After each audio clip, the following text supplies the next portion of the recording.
मेरे मुंह से मत कहलवाओ, ये सरकार डेमो को जो खत्म कर रही है, घोड़े और गधे और भैंस और बकरी जैसे बिकते हैं, उस प्रकार एमपी बिकने लग गए हैं देश के अंदर और एमएलए बिकने लग गए हैं। 5 प्रसूताओं की डेथ हो गई थी। मैं उसको बहुत गंभीर घटना मानता हूँ।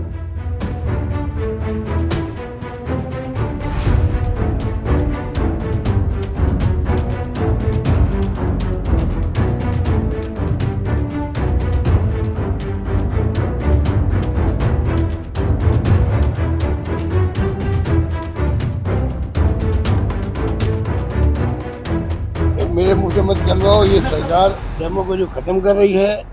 बंगाल में 80 में से 60 एमएलए अलग, 28 में से 20 एमपी गायब, कल 6 एमपी चले गए। ये तो घोड़े और गधे और भैंस और बकरी जैसे बिकते हैं, उस प्रकार एमपी बिकने लग गए हैं देश के अंदर और एमएलए बिकने लग गए हैं। इस कारण से ये सब नौबत आ रही है। ये बर्बाद कर देंगे डेमोक्रेसी को। अगर अभी भी युवा पीढ़ी आगे नहीं आई तो पता नहीं देश का भविष्य क्या होगा। मैं कह सकता। और राहुल गांधी जी ने जो संविधान की बचाने की जो कैंपेन शुरू है, वो जो कोटा होगा हुआ था, उसी का पार्ट था। बच्चों पे एग्जाम को लेकर, नीट को लेकर के क्या सरकार पैसा वसूल कर रही है और कितना खर्च कर रही है। सारे आंकड़े प्रस्तुत करिए, पूरे देश के नौजवान मर गया, इतना रेवेन्यू आ रहा है इनका बच्चों से, इतना इनका बजट है शिक्षा का। अब बताइए इससे बड़ी शर्म की बात क्या होगी। पेंशन टाइम पे नहीं मिलती इनको, कुछ नहीं हो रहा है। मतलब ये स्थिति बनी है। सरकार यूसीसी ला रही है, यूसीसी का कमेटी का गठन कर दिया। और अब वो जो है यूसीसी ला रही समानता का कानून कल जो है इसका महाराष्ट्र एक हमने गंगानगर हनुमानगढ़ के अंदर और भी कई जगह गेहूं की खरीद नहीं हो रही है। वहां हड़तालें चल रही है, लोग दुखी है, बारदाना नहीं आ रहा है। जो टारगेट फिक्स करते हैं वो पूरा खरीद भी नहीं पा रही सरकार उनको। और टाइम जो है पहले 30 जून तक का होता था खरीदारी का, इस बार 31 मई कर दिया। उसके कारण से अब बार बार आगे बढ़ा रहे हैं और 30 जून भी आ जाएगा। तो किसान आसान का ये मैं कहना चाहूँगा। पानी का संकट जोधपुर के अंदर, उसकी मजाक उड़ा दी मंत्री जी ने खुद नहीं। मतलब जो हमने राजीव गांधी आए थे जोधपुर में, आपकी नई पीढ़ी को नहीं मालूम होगा, पुरानी पीढ़ी को मालूम है किस प्रकार से ये खड़े मलकानी जी इनको मालूम होगा किस प्रकार से स्टेडियम ग्राउंड में मीटिंग में मैंने अनाउंस करवाया था। पीछे बढ़ के मैंने वो काम पूरा करवाया। कोई 100 बार मैं गया हूँगा बॉर्डर पर, वहां से 200 किलोमीटर लाइन पे आ रही है पानी। नहर बन करके 6 जगह पंपिंग स्टेशन थे और तीसरा फेरी मैंने अभी 1400 करोड़ रुपए मंजूर किए है, बजाय इसके कि आप जो है आप वो कोई फॉरेन फंडिंग होने वाली थी, देरी हो रही थी, मैंने स्टेट गवर्नमेंट फंडिंग से सैंक्शन कर दिया। वो काम सरकार बदल गई, पूरा नहीं करवा पा रहे। घर घर में तकलीफ हो रही पानी की और ये मजाक उड़ा रहे पानी का भी। सप्लाई ढंग से हो नहीं पा रही इनसे। अरे ट्रेन से पानी मंगाया जोधपुर के अंदर इमरजेंसी, इनको पता नहीं, मंत्री जी खुद को नहीं मालूम है। मणई से मथान ट्रेन इमरजेंसी स्कीम बनी थी पाइपलाइन की, रंसी गांव से पाइप बिछवाए, स्टील अथॉरिटी ऑफ इंडिया से बड़े बड़े पाइप आए थे, जब जाके यहाँ पानी पहुंचा जोधपुर में और पानी पिलाया जोधपुर को, ट्रेनों से पानी आया है। आज ये मजाक उड़ा रहे हैं। भैया मैं बोल चुका हूँ पॉइंट, अभी वो बिल्डिंग ऐसी खड़ी है, ना इक्विपमेंट है ना डॉक्टर वहां पर है। सर सरकार अभी मैं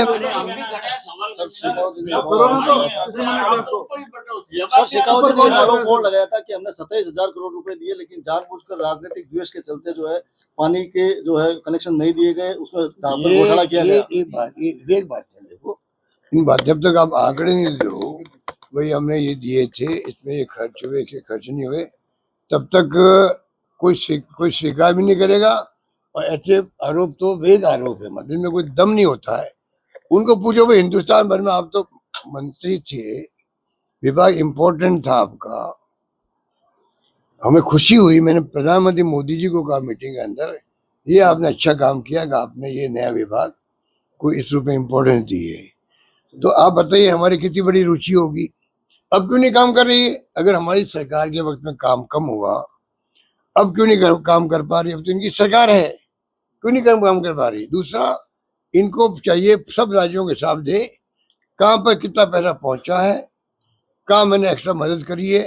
ERCP में जो व्यक्ति झूठ बोल सकता है, प्रधानमंत्री के मुंह से हमने टेप सुना दिया इनको, प्रधानमंत्री ने 3 बार बोला, 2 बार बोला राजस्थान में, ERCP को हम राष्ट्रीय परियोजना घोषित करेंगे। और ये खड़े होके बोल के मीटिंग के अंदर, ऐसा कोई हो तो मैं पता नहीं क्या बोला, इस्तीफा दे दूंगा या क्या बोलूंगा पता नहीं, ये बोल गए बाबू, मुझे याद नहीं, पर कुछ बोले थे खड़े होके जयपुर की मीटिंग के अंदर। तो इनको पता ही नहीं है, जो प्राइम मिनिस्टर की कही हुई बात है आप नहीं स्वीकार कर पा रहे हो या पूरा नहीं कर पा रहे हो, अलग बात है। आपका भाई ये हमारी मजबूरी थी, भूल गए, तो इसमें अड़चन आ रही है, ये नियम नहीं कहते, कुछ भी बोलो। अब ये कैसे कह सकते हो, बोले नहीं वो, तो ये इनके बारे में मैं नहीं बोलूँ तो अच्छा है, क्योंकि हमारे अशोक गहलोत अचानक इतने सक्रिय हुए राजनीतिक तौर से कि पिछले 2 माह से रोज स्टेटमेंट। भैया मैं जब से कांग्रेस की क्या स्थिति है इन परिस्थितियों में? सरकार गई है ना, उसके अगले दिन से मैं एक्टिव हूँ सरकार के अगले दिन से। और ये बात तो, ये आरोप तो आप जैसे दोस्त लोग हैं वो शुरू से लगाते आ रहे हैं, मैं तो बात सुनो, मैं बात सुनो, मैं ही नहीं बात सुनी है। मैं सबको सलाह दूंगा जो बहुत सीनियर नेता, उनको पूरी एक्टिव रहे, वो एक्टिव रहे, आपस में कंपटीशन करें हम आपस के अंदर, जिससे कि सबकी हेल्थ अच्छी रहे। स्वास्थ्य अच्छा रखने के लिए जरूरी है कि आदमी एक्टिव रहना चाहिए। और पब्लिक में जिंदगी निकाल दी है, अगर हम पब्लिक में नहीं जाए तो बीमार पड़ जाते हैं। घर बैठे बैठे क्या करे आदमी? तो चाहे रिटायर्ड ब्यूरोक्रेट हो, चाहे रिटायर्ड क्या कोई भी नौकरी वाला हो, 60 साल का इंतजार नहीं करे, वो 70, 80, 90, 100 तक प्रयास करता रहे काम करने का, हेल्थ अच्छी रहेगी। 5 प्रसूताओं की डेथ हो गई है, मैं उसको बहुत गंभीर घटना मानता हूँ कि हजारों प्रसूताएं जाती डिलीवरी के लिए अस्पताल, वहाँ पे अगर मौतें हो जाए या इन्फेक्शन हो जाए और उसके कारण से अगर मान लीजिए उनकी किडनी फेल हो गई है, भगवान करे वापस रिवाइव हो जाए, वरना वो जिंदगी भर के लिए तो डायलिसिस हो या किडनी ट्रांसप्लांट, ये स्थिति बनी हुई है हकीकत में। ये बीकानेर में ही खबर आने लगी, जोधपुर से 8 प्रसूताओं की जो कल खबर आई है, तो आज मैं भी जा रहा हूँ वहाँ पर एम्स के अंदर भी अस्पताल। सवाल ये नहीं कि आज मैंने पढ़ा स्टेटमेंट, ये जो है कोटा की तरह की स्थिति नहीं है जी। तो कोटा की स्थिति हमें तो मालूम नहीं, जो सरकार बताए कोटा में कोई इन्फेक्शन हुआ या OT में कुछ गड़बड़ हुई, दवाई में कुछ गड़बड़ हुई, तो हमें क्या पता? तो पहले आप कैसे कोटा की तरह घटना नहीं है, या तो स्पष्ट कर रहे कोटा की घटना क्या थी, तो मालूम पड़े पब्लिक को भाई कोटा की घटना अलग थी, यहाँ की घटना अलग है, यहाँ के कारण अलग है। तो ये इस प्रकार के स्टेटमेंट देना मैं समझता हूँ उचित नहीं है। ये इतना बड़ा मामला जहाँ हजारों प्रसूताएं जाती है डिलीवरी के लिए, उन सब में अगर भय बैठ जाए कि मेरा क्या होगा, अगर मैं कहीं मेरे इन्फेक्शन नहीं हो जाए, मेरी मौत नहीं हो जाए, मेरी किडनी खराब नहीं हो जाए, तो क्या होगा बताओ? इतना बड़ा इश्यू है, सरकार उसको भेज रही है। मैं वेलकम करता हूँ, उन्होंने एम्स की टीम को बुलाया है, मैंने कोटा में ये बात कही थी, एम्स की टीम आ गई, स्टेट गवर्नमेंट की टीम आ गई, कल प्रिंसिपल सेक्रेटरी गायत्री राठौड़ जी आके गई, अच्छी बात है, कम से कम ध्यान सरकार का गया है। पर मैं ये कहना चाहता हूँ, आज 4 मई को भर्ती हुई थी कोटा के अंदर, 9 मई को भर्ती हुई थी, आज कितना टाइम हो गया? 1.5 महीने ज्यादा हो गया लगभग। उसके अंदर आप बताने की स्थिति में नहीं हो, तो लोगों में चिंता व्याप्त है। सरकार को टॉप प्रायोरिटी देनी चाहिए इनको, क्योंकि हजारों लाखों प्रसूताएं पर डे जा रही है वहां पर अस्पतालों के अंदर, क्या बीतरी होगी उनके ऊपर? ये बहुत गंभीर मामला है, जो सरकार की लापरवाही को पब्लिक बर्दाश्त नहीं करेगी, हम भी बर्दाश्त नहीं करेंगे, हमें और ज्यादा कदम उठाने पड़ेंगे संघर्ष करने के। स्वास्थ्य मंत्री बयान भी ऐसे दे रहे हैं सर। अब स्वास्थ्य मंत्री के बयान तो जब से बने हैं तब से उनके बयान लीक चढ़ते आ रहे हैं, और वो बहुत अच्छे मंत्री के रूप में उनकी पहचान थी पिछली गवर्नमेंट में, जब वसुंधरा जी थी उनकी पहचान थी मंत्री के रूप में। इस बार पता नहीं वो जो बयान देते हैं उल्टे पड़ रहे हैं, उल्टे पड़ रहे हैं। वो चिरंजीवी योजना के बारे में बयान जो दिया, तो मैंने भी उनको कहा जब वो मुझसे मिलने आए थे अस्पताल के अंदर, तो मैंने कहा आपने ये बयान दिया है गलत है। ये गरीब अमीर सबके लिए स्कीम है चिरंजीवी योजना।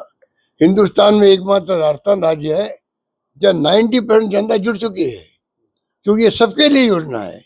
बाकी जो प्रधानमंत्री जी की जो योजना है, क्या नाम उसका, आयुष्मान भारत, ये लोग गुमराह करने वाली योजना है।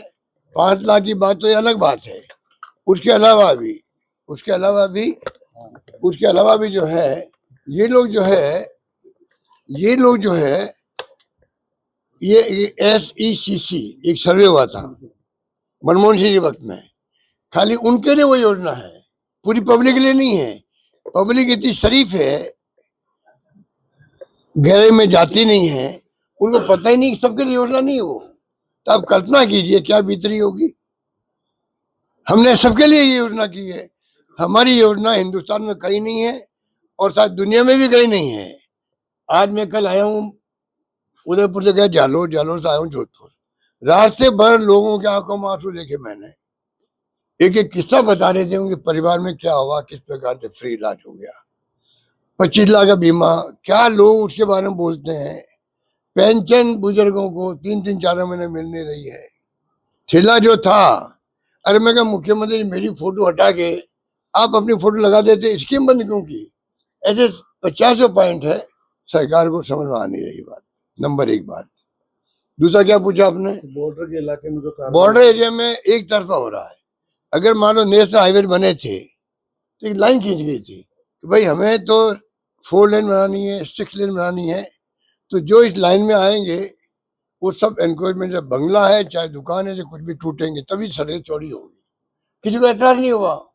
यहाँ पे चुन चुन करके सिर्फ माइनॉरिटी, मुस्लिम माइनॉरिटी के जो दरगाह या मस्जिद है, बल्कि एक गांव तो ऐसा है बड़ा जहाँ हिंदू लोग, भील भी है, दूसरी जाति राय का भी है, वो लोग उसको बनाया, उनकी वहां पे आस्था है उस दरगाह के अंदर। उन्होंने कहा एक मुस्लिम का घर है हमारे गांव के, बाकी सब हम दूसरे हिंदू लोग रहते हैं, उसको गिरा दिया। तो ये क्या कारण है कि आप चुन चुन करके इस प्रकार की हरकतें कर रहे हो। अमित शाह जी को जवाब देना चाहिए कि क्या आप क्या चाहते हो अल्टीमेटली। वो आगे गए बीकानेर, उसके बाद में हरकतें हुई है। कल रात को आए थे डेलीगेट उनके बाड़मेर वालों के, मैंने उनको तसल्ली दी कि आप शांति बनाए रखें। हमने गृह मंत्री जी को टैग किया, मेरा ट्वीट या एक्स, तो मैं उम्मीद करता हूँ कोई उनको जवाब देंगे जनता को। एक बात तो ये रही। तीसरी बात जो घटना हुई है कल लखनऊ में हुई है, यूपी में हुई है, 15 बच्चे मर गए, 15 जो डेथ हुई कल, ये घटना ही कोई मामूली नहीं है। क्या हमारी सरकार इंतजार कर रही है कि ऐसी घटना का। मैं सरकार को कहना चाहूंगा, हमने करीब 400-500 करोड़ रुपए खर्च करके जयपुर में कोचिंग हब बना दिया है 140 इंस्टीट्यूशन के लिए। 140 लोगों ने जमा कर दिए पैसे। इस सरकार की बेवकूफी से 100 लोगों ने पैसे वापस ले लिए। हम तो IIT का वहाँ ब्रांच खोलेंगे वहां पर, मजाक बना रखी इन्होंने। IIT को अगर आपको एक यूनिट खोलनी वहां पर, नया भवन बना दीजिए उनके लिए। पर जो हमने काम किया कि जो करीब 1 लाख बच्चे तो गोपालपुरा बाईपास में पढ़ रहे होंगे। घटना हो चुकी है दिल्ली में, बच्चे मर चुके हैं पानी के अंदर डूब करके अंडरग्राउंड में। गोपालपुरा में गैस से 25-30 बच्चे घायल हो गए। क्यों उसको बंद कर रखा है। बड़ी बड़ी बिल्डिंग टूट जाएगी, लाइब्रेरी भी है उसके अंदर, सारी सुविधाएं हैं, फूड कोर्ट भी है बच्चों के लिए, अच्छे माहौल में बच्चे पढ़ सकते हैं, अच्छा माहौल उनको मिलेगा सब तरह से। समझ के परे है कि क्यों इस प्रकार की हरकतें कर रही है। हरकतें वहां नहीं कर रही है। रात जोधपुर में 4 अस्पताल बिल्डिंग खड़ी पड़ी है, सुमेर पवी लाइब्रेरी की बिल्डिंग बन चुकी है, वहां पड़ी है, स्पोर्ट इंस्टीट्यूट पड़ा हुआ है। मैंने मुख्यमंत्री खुद को रिक्वेस्ट करी टेलीफोन पे बात करके, जब मेरी बर्थडे पे बात हो रही थी, मैंने कहा श्रीमान जी आप आइए, हम स्वागत करेंगे आपका वहां, आप इनका क्यों नहीं फिजा काट देते हो। कि नहीं मैं जल्दी करूंगा, वो जल्दी आज तक नहीं आई है। कल मुझे 2025 के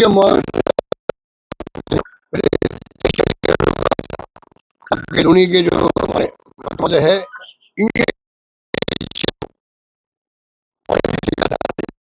सरकार मुआवजा टाइम पे दे नहीं पा रही है, और तमाम डिपार्टमेंट के जो है तमाम डिपार्टमेंट के पेमेंट रुके पड़े हैं।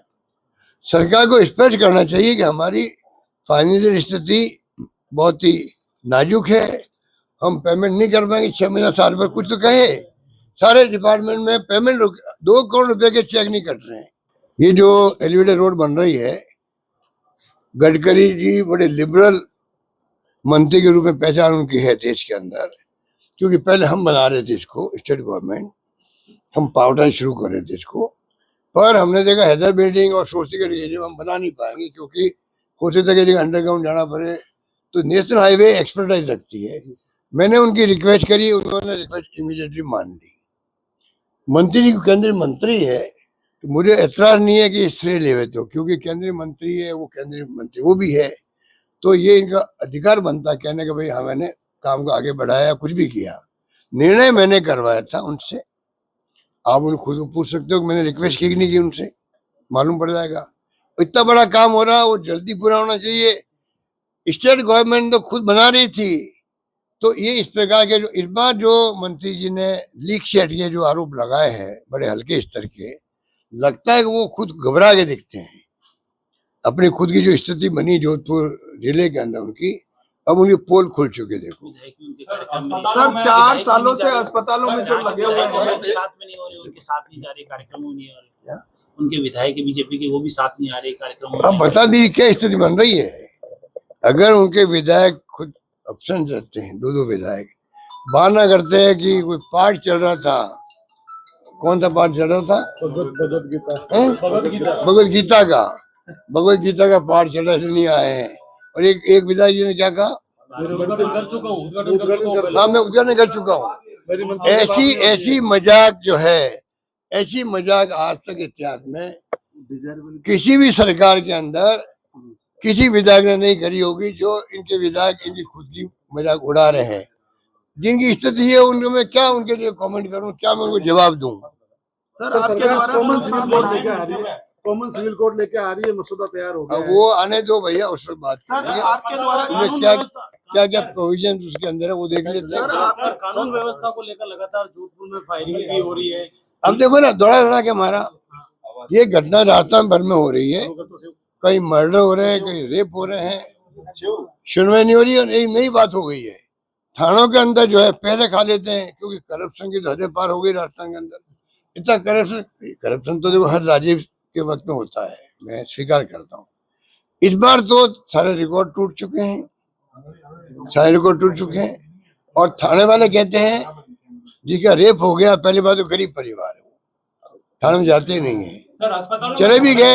चले भी गए मान लो वो, तो क्योंकि पैसे खा लेते रेपिस्ट से, कहते तुम जाके समझौता कर लीजिए आप पर के अंदर। क्या मजाक है ये।